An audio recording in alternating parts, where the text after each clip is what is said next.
Welcome to this beautiful talk and chat. I like to call this a chat. Why? Because some of these are just reminders about the kind of life that we are supposed to live, or we could be living right now, but we are not yet living it. It is a reminder about thriving in life, flourishing in life. It is a reminder about how God created us for more. And I believe that some of us actually believe it on the inside of us. Some of us have had a glimpse of it. Some of us know the potential that we carry inside of us. Some of us have tested the waters, but for some reason we have not gone ahead to go deeper and deeper.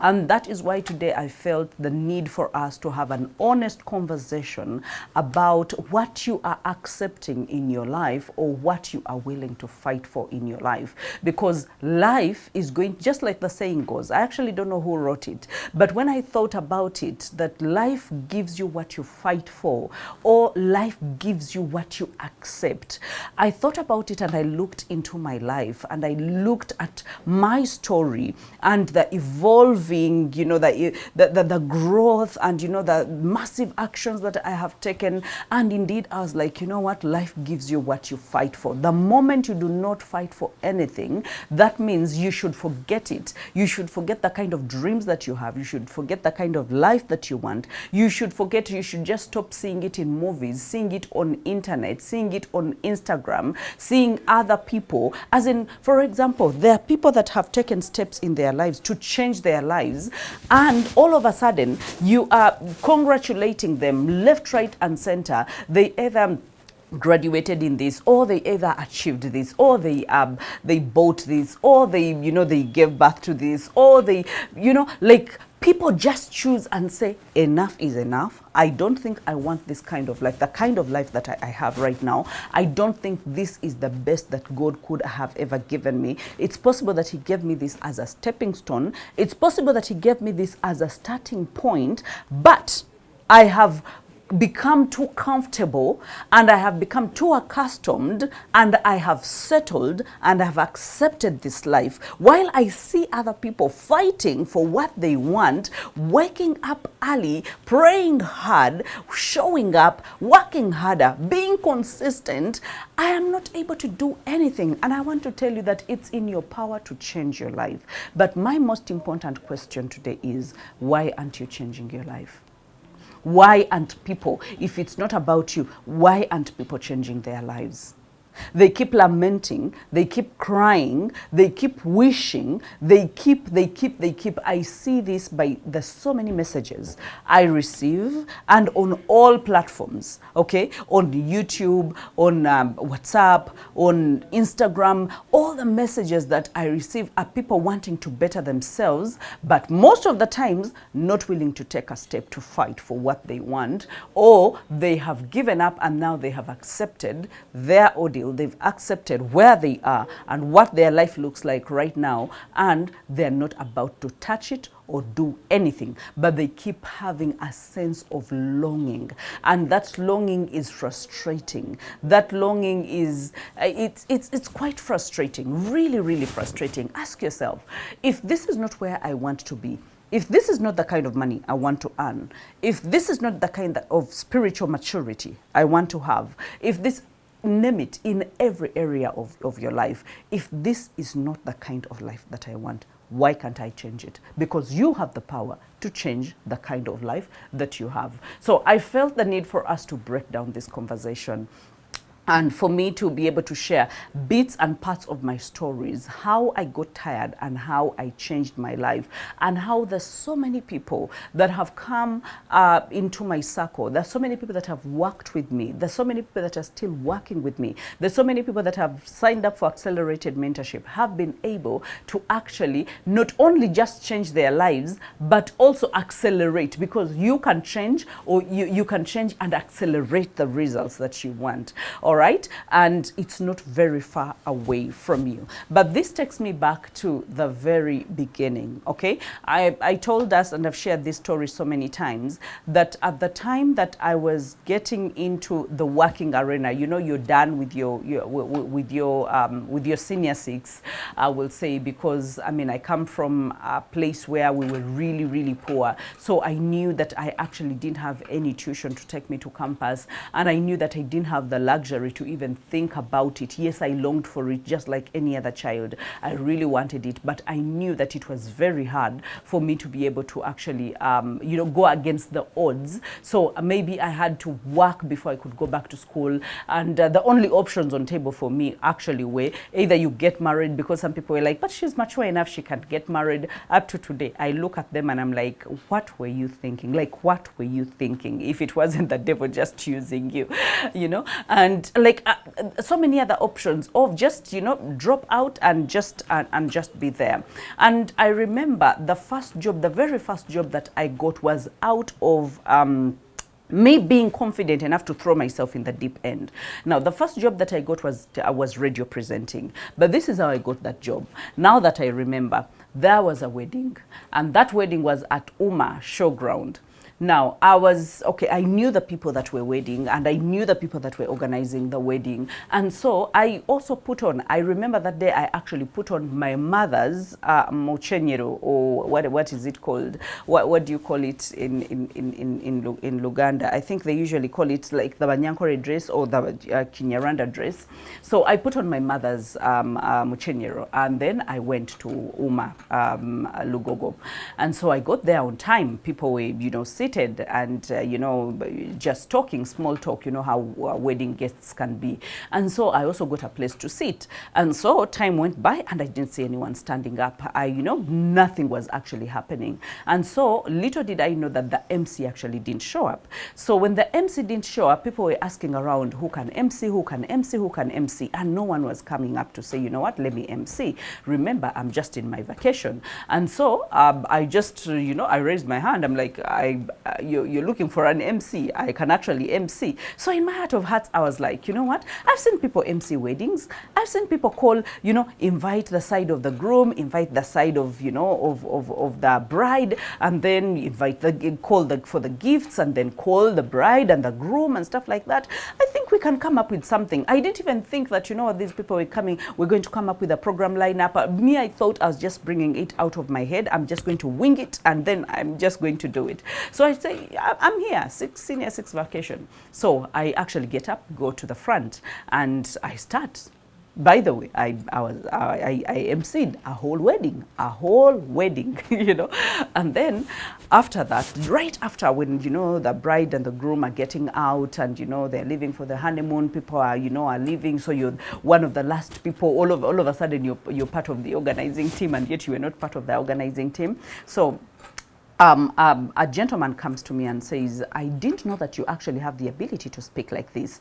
I would love to try you on radio. And so I'm like, radio? I was like, okay, I can actually try out radio. So he was like, on the weekend, come, we have a slot, come, let's try out. So that is how I actually land on a Sunday evening radio slot called African Anointed. And I remember that back then it was very popular in Mukono, Kayunga side, Kabimbiri and stuff like that. I know I had listeners in Kampala, but because I was not a city girl, I was literally a Mukono dormant girl. Like, I was not the kind who walks around.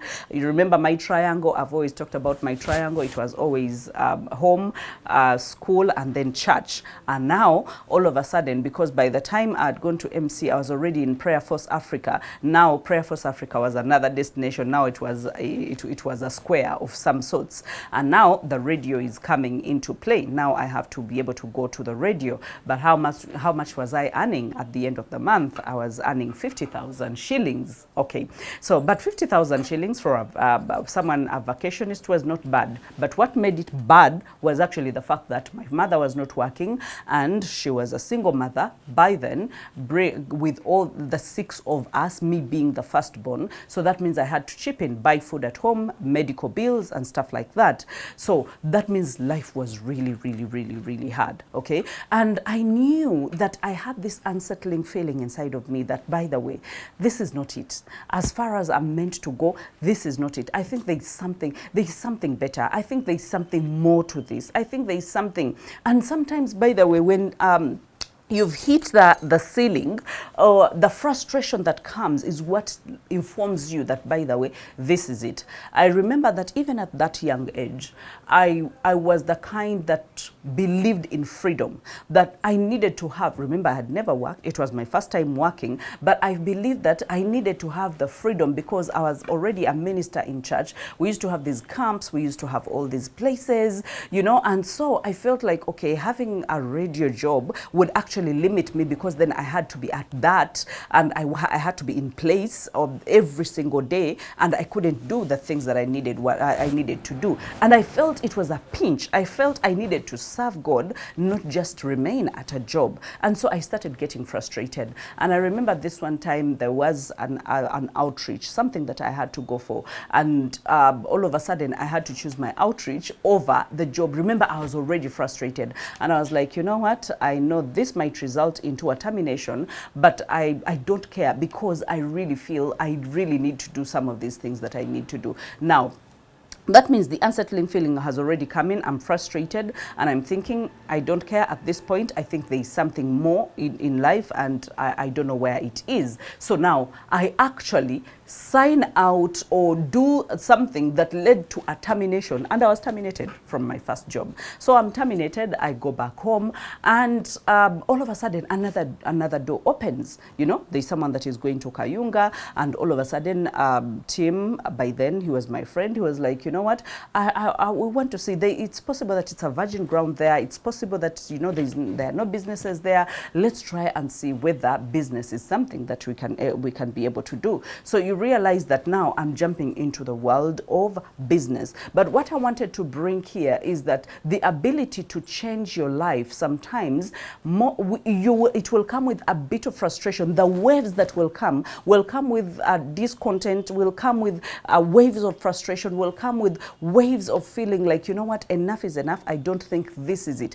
And this can happen when you're young. It can happen when you are much older. It can happen when you are 60 years old or 70 years old. You can change your life at any point in your life. Because remember, at radio, I used to do the night shift. I used to do, you know, I used to do a lot more things. But I felt like, you know what, yes, I had learned the things that I needed to learn, but I needed a bit of flexibility, and I needed to actually earn more money, because I was helping my mother, and 50,000 at the end of the day was not enough. So if business, that means I was willing to venture into business, and business was taking me much lower, because now I was not expecting money. Because when I went into business, then it meant that I had to really fend for myself. There is no capital. You're seated in a shop. You have to go to Toninyira to actually get food, get juice, and get maybe a yam to make sure that your night is catered for, because there is no budget for that. But you have to hang in there, because you have a certain belief that it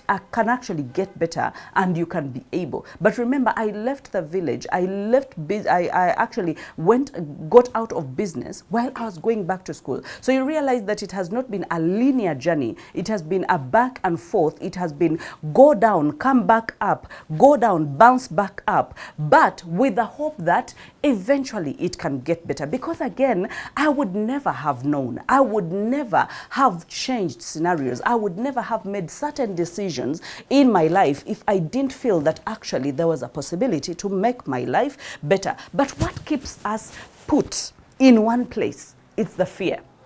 The fear of the unknown, the fear of things might not work, the fear of another door might not open. So this is what we fear. We fear closing this door because we fear maybe another door will not open. And so we stay in a place where we are frustrated, where we are drained, we even in toxic environments sometimes, or even where you're not earning that much, even where you don't have the freedom to do the things that you love to do, or to advance in ways that would actually earn you more money, or even to get better skills to earn you more money. But because of the fear of the unknown, you're like, you know what, whatever I have here, maybe that's the best that I can make. 50,000 was not the best that I could make. No, it wasn't.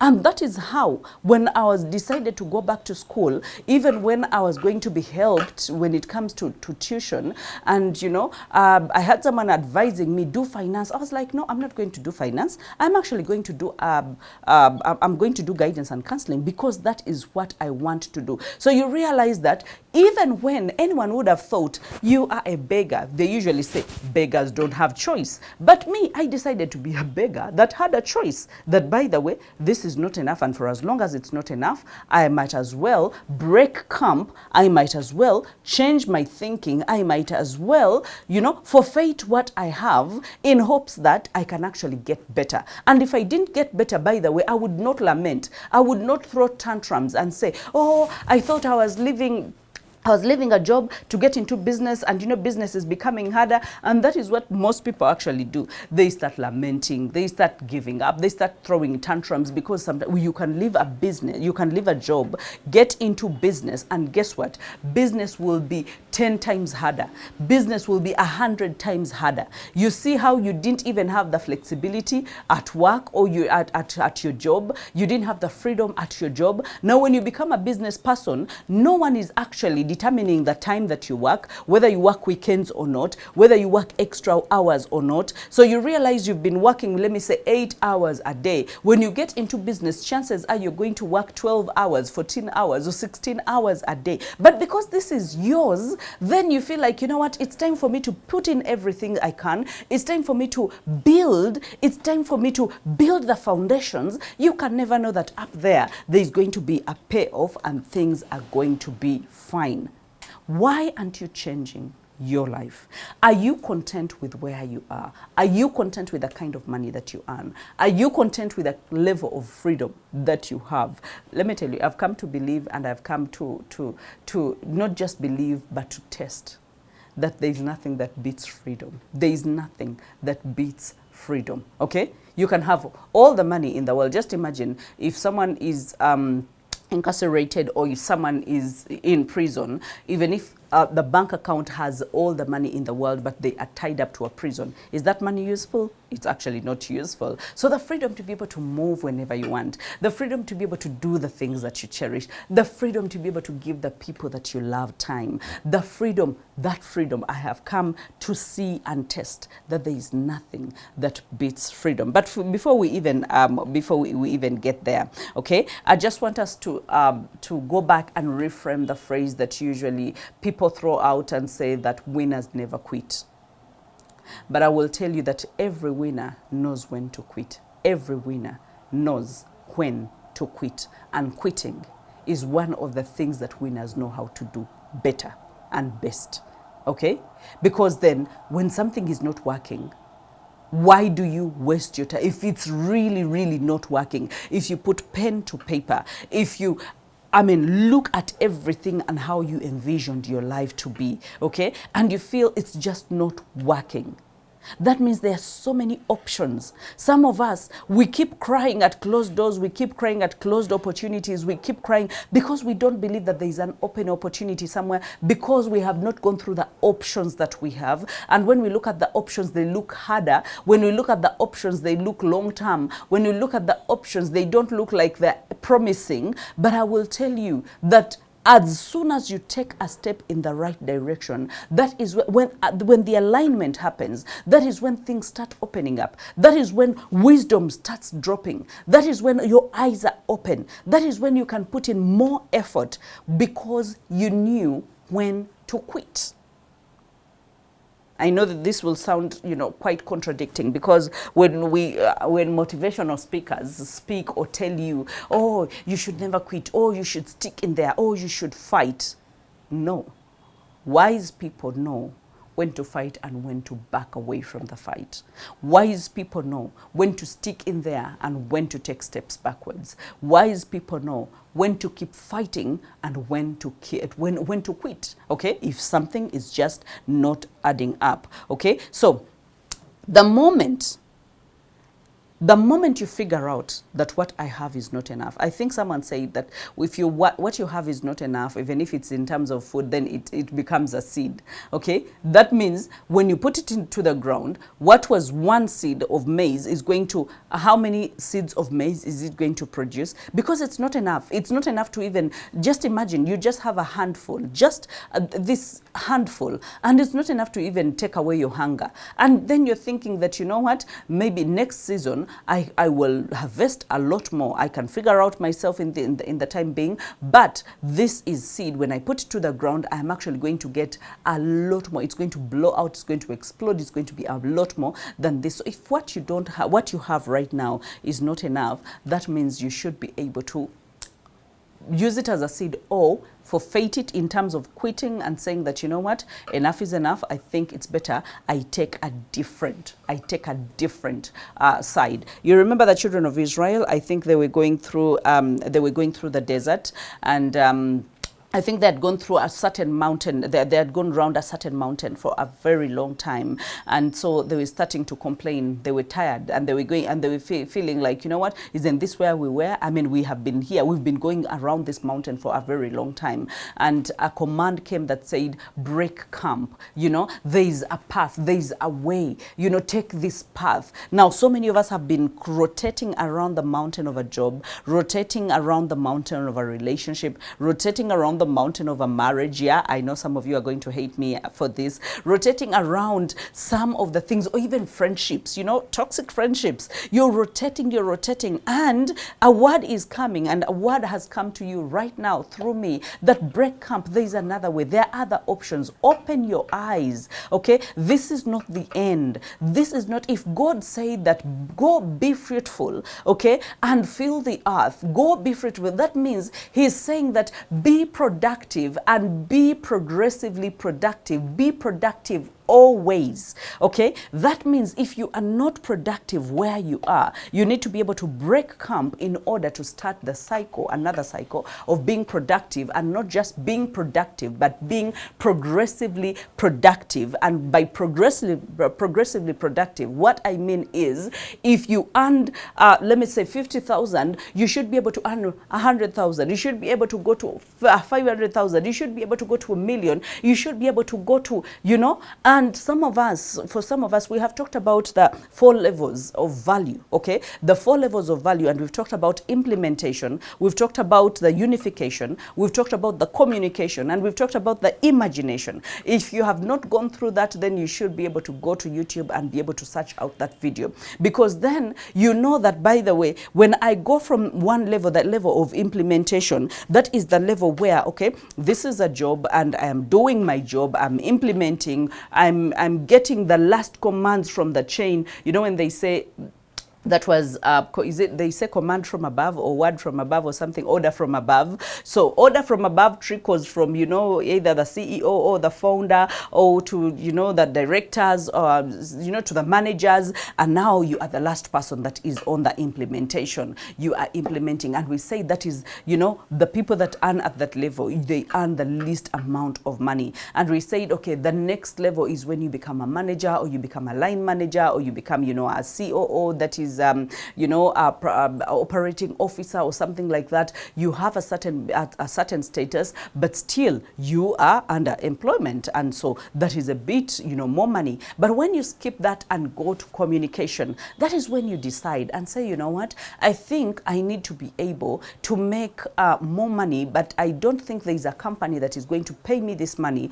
I think it's better I find out how I can be able to earn this money on my own. Now, I have gone through all those levels. I've gone through the level of being on the implementation, where, the order from above is coming up to me. I am the last person and I'm implementing. I told you how I would go to switch on the generators. I told you I was as small as a stick. The wind would even blow me, but it is raining heavily. The thunders and lightning are outside in UCU, and I am crossing at 4 a.m. in the morning to go and switch on the generator. And the generator is, this, what do they call it? The factory kind of generator, the huge generator. Just imagine a generator that can light up the whole university. And now I have to go and literally jump and pull it down to make sure that I switch it on. After I've switched it, I have to run back to the studios, switch on the computers, start the morning program. And I have been at that level. I have slept at the studio. I have taken care of the studio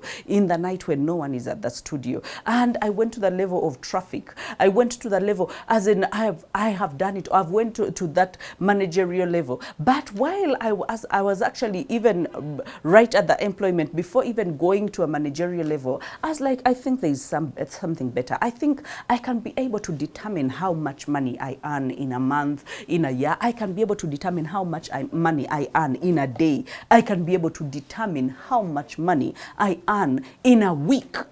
And now that is how serious it is, that when you go to the level of communication, and that is where I train all my mentees, all my students, to go to the level of communication, to decide how much you earn in a day, how much you earn in a week, how much you earn in a month, how much you earn in a year. You can literally do that.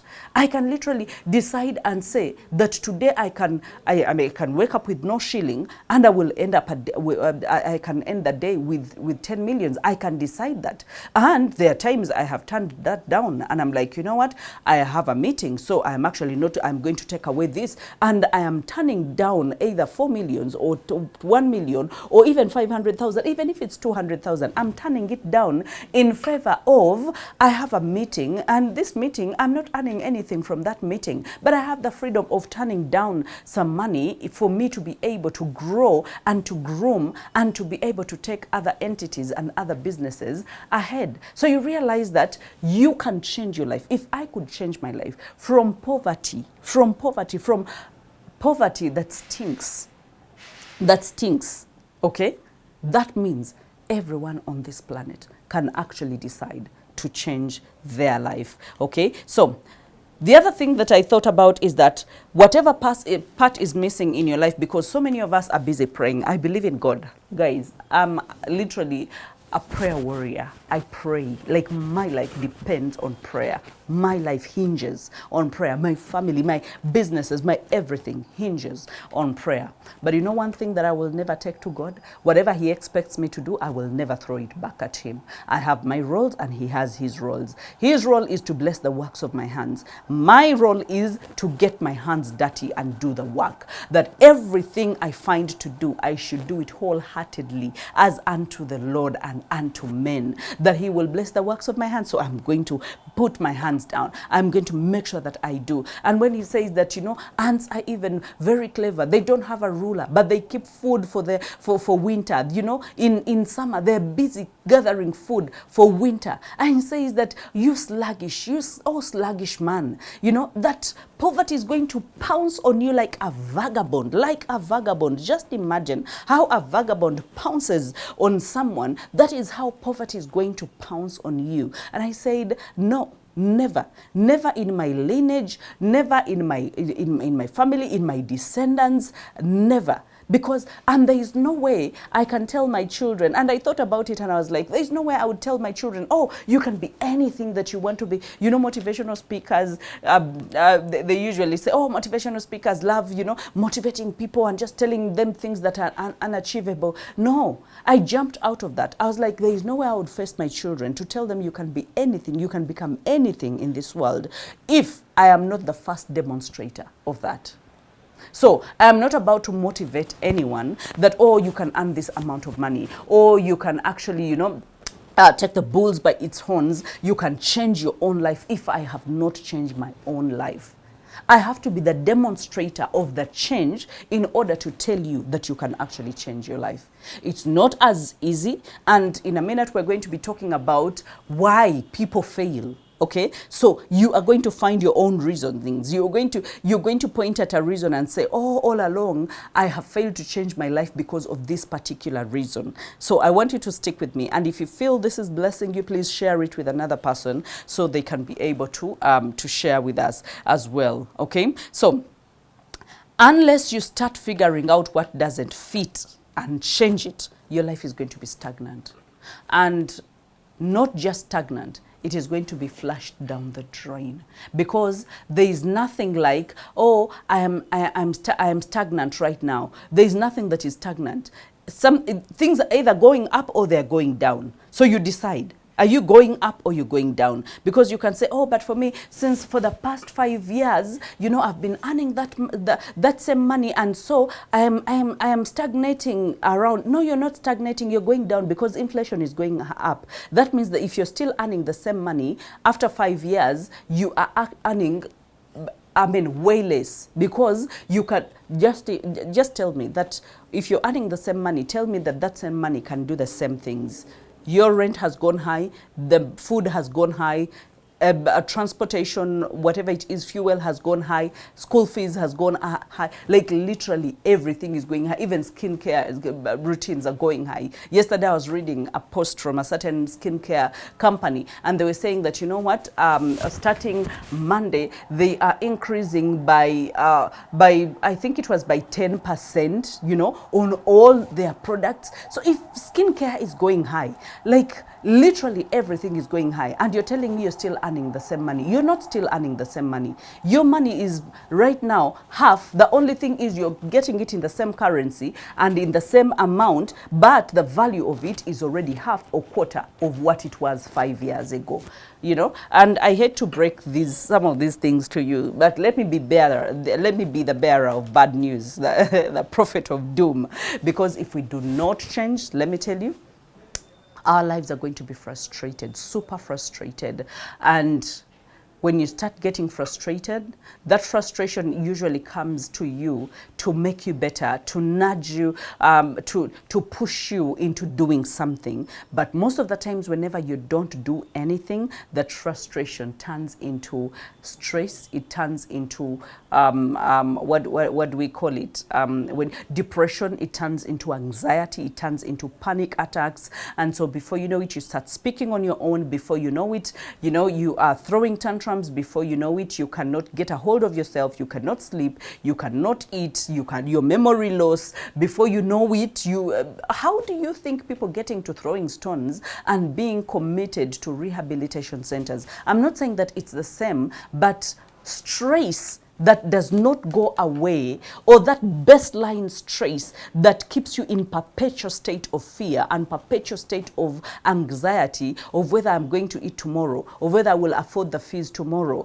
of whether I will afford my housing tomorrow, of whether I will even afford fuel, or even I will afford, you know, my medical bills, of whether if anyone that I love gets sick, I will be able to actually help them out. You know, that becomes a perpetual kind of a baseline stress, and once that stress does not go away, it will be able to, it will be what do we call it, sedimenting. It will be growing and accumulating, and before you know it, your anxiety levels, as you know, you're in a spiral mode, you know, and you are getting into a ditch that you can never come out of. And before you know it, you don't want to say anyone, you're isolating. Even the job that you're still holding on, you cannot perform at that job. Now they have to terminate you, and all of a sudden, where you never envisioned your life, okay, because you didn't have any plans of bettering, any plans of expanding, any plans of changing your life, you just stayed stagnant for a very long time. Your body got tired, your mind got tired, you got frustrated, you got anxious, and all of a sudden you get to a place where you can literally show nothing and do nothing. And I don't want you to end there. While you're still dealing with this frustration, while you're still dealing with the frustration of, oh, I can't afford this, you know, but again, I want to be able to get to a place where I can afford it. And that is why I said, until we get to a place where we are figuring out what doesn't fit. What doesn't fit is, if I can't afford if I can't afford this kind of food and yet I want it, that means I'm not earning enough. That does not fit in my equation. If I can't afford this kind of housing, if I can't afford this kind of insurance, if I can't afford this kind of medical treatment, if I can't afford this kind of, as in, if you can't figure out what doesn't fit in your life. For some of you, what doesn't fit is, I know for people, there are people that God created, and I know this for sure because I have gone through it, and you're not the kinds of people that do well with bosses. And I know that you are there. You are watching and you are smiling. You're not the kind who takes orders. You're not the kind who deals well with bosses, and you're not the kind who deals well with what? Timelines and, deliverables and stuff like that. You do not work well under stress. And that doesn't fit. So you should be able to tell yourself that, you know what, I'm giving myself 6 months, a time frame of 1 year, and I will be able to step out of this and go into my own and start my own business or start my own whatever it is that I need to be able. But I know that I don't fit in here, and so I know that there is another option out there that I can be able to fit in. People that don't work well under bosses, and it's not that they don't work well under stress or under because even when you go into business, the stress is going to be there. But guess what? Because no one is breathing down your neck, because no one has expectations of you. You have your own expectations. Believe me, you'll become like a workaholic. You will spend more time at work. You will, because now you have your own targets and you are your own encouragement, and you are, you wake yourself up and you push yourself to be consistent, to show up. And many people are thriving. Okay, many people are thriving. I know there are people that are losing out, but there's so many people that are actually thriving. So if there's anything missing in your life, just know it's not about God. God is doing whatever he needs to do, but you need to be able to do whatever you need to do in this equation. Your life is supposed to be productive. Remember, we talked about the progression. It's supposed to go, the accumulation. It's supposed to go from glory to glory. It's supposed to go from better to better. It's supposed to go from money to more money, to more money, and to more money. It's supposed to go from peace to more peace and more peace, guys. Okay? So if it's not working out, that's not God's part. It's your part. We have the ability to grow and be resourceful. We have the ability to grow and be resourceful and be better, okay? You have your body, you have your mind, you have your spirit, and let me tell you, you have one of the things that are unbreakable, okay? Unbreakable. There's a time I talked about do not break, you can't break my soul. It was a message, and that message was talking to the fact that when certain things happen in our lives, some of us, our souls break, because when our souls break, then we get into a dark place. But situations will come, and don't allow them to break you. Are they going to feel bad? Yes, they're going to feel bad. Will they make you cry? Yes, they'll make you cry. But I don't want those situations to have you carved in, isolated, and totally give up on your life. Those situations should come to actually make you better. You should say, you know what, come back and check on me tomorrow. You say, wait a minute, I am coming. I'll just show you. I will get better after this, and I'll get better after all this, okay? So, just like we started, life will give you what you fight for. If you're fighting to get better, life will give you that. Let me tell you, I know it might look like time wasting. I know it might look like, you're just too overly ambitious, okay? But again, you cannot build anything without ambition. You have to be ambitious in order to build anything. Ambition is not bad, okay? Unless it causes you to do something bad. But if your ambition is driving you to work harder, if your ambition is driving you to save more, if your ambition is driving you to invest more, if your ambition is driving you to say enough is enough, I can't stay here forever, let me break camp and see what better is out there. If your ambition is telling you you are created for more than what you are currently doing, that ambition is good, and listen to it, okay? We get what we fight for. Or we get what we settle for, or what we accept. If life gives you a hardness, and you accept that hardness and sit with it, that is all that you're going to get, okay? But if you fight and you're like, okay, this is what life is giving me, but I'm saying this is little, I don't want this, I want more, and you venture out to fight for more, that means you get what you are fighting for, okay? So I need you to be able to look into your life, and I need you to be able to, for most of the people that have worked with me or dealt with me, they know that when it comes to normal life, I really love peace, I love people, I love, you know, staying in peaceful environments. But when it comes to me being a go-getter, that is where I snap. When it comes to me being ambitious, that is where I snap. I change, okay? I will go for something. I know that my husband has told people that I has even looked into my eyes and is like, you know what, your level of consistency of showing up every day of your life for the past 20 years, I don't know what that is. And he used to tell me 10 years ago, 15 years ago, he used to tell me that, you know what the seeds you're planting right now, some of them you're not going to see them in 1 year, in 2 years, in 3 years, but you're going to see them after 10 years, after 15 years. And even for all the TV shows I would go to, even back then, before I was even driving, before I was even anyone, okay, like on borders, they call you on Urban TV, you are there at 5 in the morning. They call you at NBS, you are there at midnight. They call you, as in they invite you, and you don't know that you're building a brand, but you are building an irresistible, a massive brand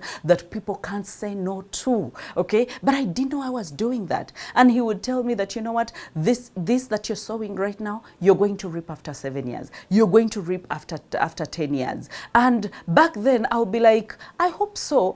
I hope so. My work was to show up. My job was to put in the work. My job was to work harder, show up, okay, be consistent. But little did I know that it was going to build into something big. It was going to build into something more profitable. It was going to build into something more impactful, more transformational, okay? That for some people, I don't even need to say anything. For as long as they know that I am Christine's daughter, they're like, if Christine's daughter could make it in their situation, okay, then that means anyone can make it in the world, okay? So no one should ever lie to you. I need you to be able to be the peace-loving person, be the people person. But when it comes to, you know, carving out your growth, your productivity, building your brand, impacting lives, building a business, turn and be a totally different side of you.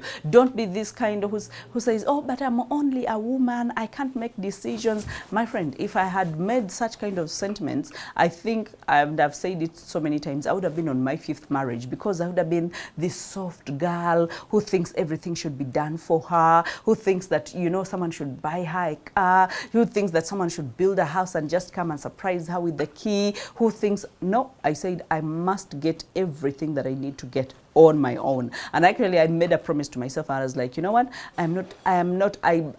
back then I said, I am not getting married until I have bought my own car, I have built my own house, I have done this, I have done this. No, I was just setting a standard for myself, because I knew I had grew up in hardships, and I didn't want anyone to come into my life and boast around and say, oh, if it wasn't for me, you wouldn't be doing this, or if it wasn't for me, you wouldn't be doing this. And I said, God, you do not ashame me. Do not ashame me. And I'm not going to ashame myself. So as I work hard, I pray that you bless the works of my hands. And so whenever I would tick a box that, okay, I've bought I've bought a car. And not to mean that possessions mean everything. They don't mean everything. But for me, coming from a very poor background and setting a standard for myself and being able to achieve it, oh my God, it meant the world to me. It meant the world to me. And me promising myself as a firstborn and saying that, you know what, I'm going to set the standard for my brothers, for my sisters. They will never say that, oh, we didn't finish school because our sister didn't finish school. Oh, you know, we are women that need to be given because, you know, our sister is a woman that needs to be given all the time and needs, or that is throwing tantrums about money and what. Let me tell you, in this world, if no one ever gives me money, I have enough to move, or I can work harder to even make more to sustain my own life. And I'm not saying that that you know, I don't need help. let me tell you, on the other hand, okay, when God blessed me with a very, very respectful, loving, and God-fearing and God-serving man, I did not wrap up my era of working hard and put it aside and said, oh, now he should take care of me. He knows that. We will go hand in hand, hustle hand in hand. But when it comes to being taken care of as a wife, yeah, I will be that kind who also loves the soft girl era, who loves, to be thought about, to be, planned for, and to be, but I easily switch from this to a hustler to what do we call, to the feminine woman. I know what my position is in a marriage, and most of the times when I've told people that, you know what, you need to be go-getters and you need to be work hard, change your life and stuff like that, most of the women, by the way, sometimes they will go into the extremes, and most of the times I even teach them and tell them that, you know what, when it comes to work and the hustle and out here, make sure that you go for it. When it comes to getting back to your marriage, make sure that you know your position as a woman, as a helper, know your position, know how to receive love. Some women just don't know how to receive love, because they have learned how to go on this other side of the finances, of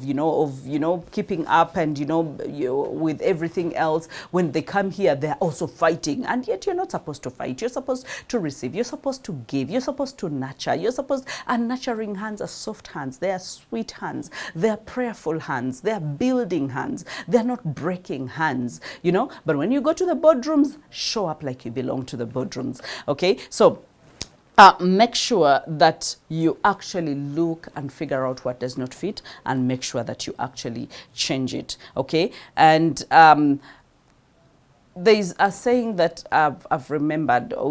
I think there's someone who was telling me that books, it's a wealth. It's a wealth of knowledge. That if you don't read books, or a book that you have not read, is a book that cannot impact you. You cannot be impacted by a book that you have not read. Okay, I think that is how they actually put it, and that must have been Margarine who mentioned that statement. I don't know where she got it from, but I actually believe that, because then if you have not read it, how is it going to impact you? It can't impact you. That means if you have not ventured out to look for opportunities, how are you going to get the opportunities? If you have not networked, how are you going to get into circles that actually will be helpful and will actually help you to earn better or change your life? How is that even going to happen? I don't think it can happen. But quickly, let's go through the reasons as to why people actually don't change their lives. Some people don't change their lives because they don't think they can. The moment you don't think you can, there is no way you are going to change anything. I think there's a certain president, I don't remember which one, who was, I think they loved saying that, yes, you can. I think it was either an American president or something, yes, you can. When someone is informed and they get to know that you can, and how I've been teaching people to know that they can is by teaching them the spiritual intelligence, knowing their identity in God, knowing as in finding their place in God and what God talks about them.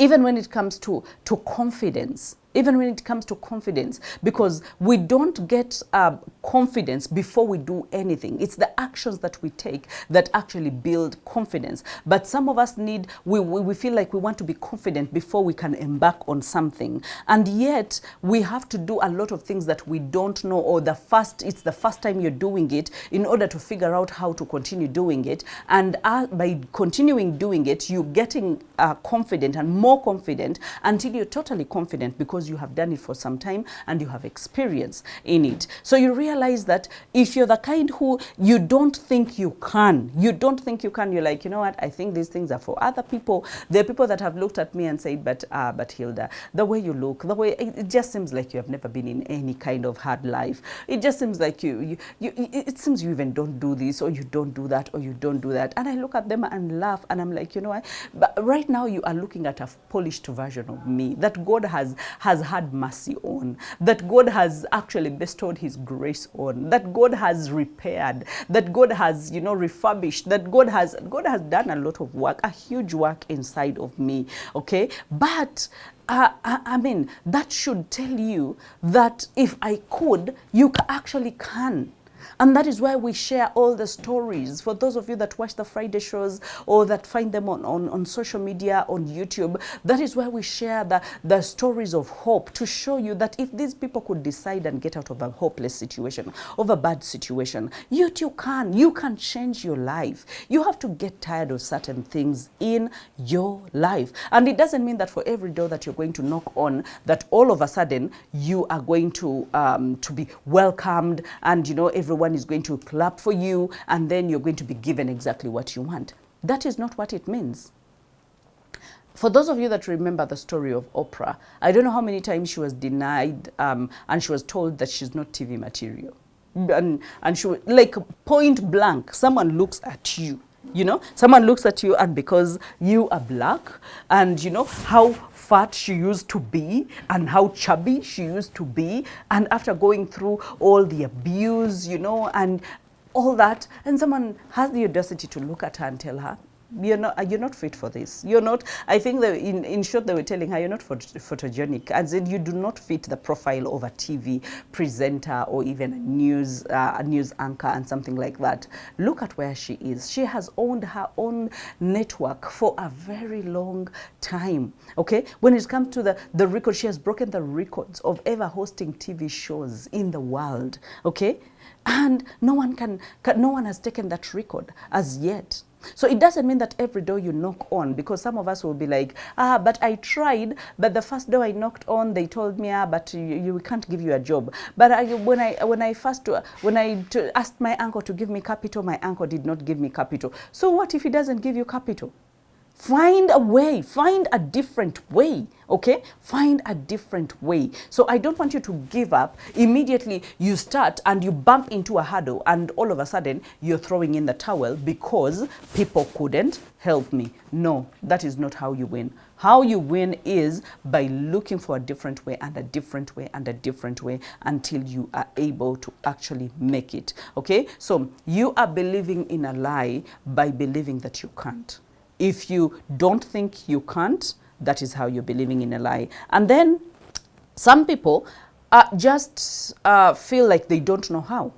And that is why we have teachers. That is why we have mentors. That is why we have courses. That is why we have coaching. That is why coaching is to be able to bridge a gap between where you are and where you want to get. Now, if you have that definition in your mind, that means you should be able to run to a coach that you see is also doing well for themselves, so that you can be able to bridge the gap between where you are. What does it take to get there? Can I have accountability? What can I do in order to change my life? It's very possible. So if you don't know how, it's going to be very hard. But if you find out how, then it's going to be so easy. And then some people don't believe that they can. They just don't believe in themselves. They believe everyone else has what it takes, but they just don't believe in themselves. When I believed in myself, that is how I ventured out. That is how, when I was offered the first help, I told you, when I got tired and I said, enough is enough, I don't have a job, I need to walk to town and find a job. When I was given a chance, what do you want? How can I help you? I didn't ask for a job. I could have asked for a job, and I could have gone maybe away with a job that would pay me 500,000. I would have gone back home jubilating. But I said that, you know what, I want radio time. And I got radio time. But little did I know that radio time would turn into TV, and TV would turn into a very profitable brand. Okay, so let's be very wise as we take these steps. And then some of us are just afraid of the unfamiliar. We're afraid to leave the comfort and venture into the uncertainty that is out there. If that is killing you, just imagine uncertainty could be more money. Uncertainty could be more joy, more freedom. Now you fear to leave the small amount of money. You fear to leave the friends that you know. You fear to, but what will they say? You know, they will think I'm a wiseacre. Let them think anything that they want to think, but go on your merry way and start making a way where there seems to be no way. Okay, so believe in the ability of you changing your life. Remember, We only get better if we decide to get better. We get what we fight for, or we get what we settle for, or what we accept. Have you totally accepted that this is your life? Have you totally accepted that this is it? There is nothing more I can do with my life? That is a lie. That is a lie. I believe that you have more. You have more. You have what it takes to change and to turn your life around. But you have to fight for it. You have to wake up. You have to do something. You have to act. Okay? Do not just pray, pray, pray. Pray and execute. Okay? Believe in God and believe in yourself and the potential He has given you. You have to be progressively productive. That means you must be better every day.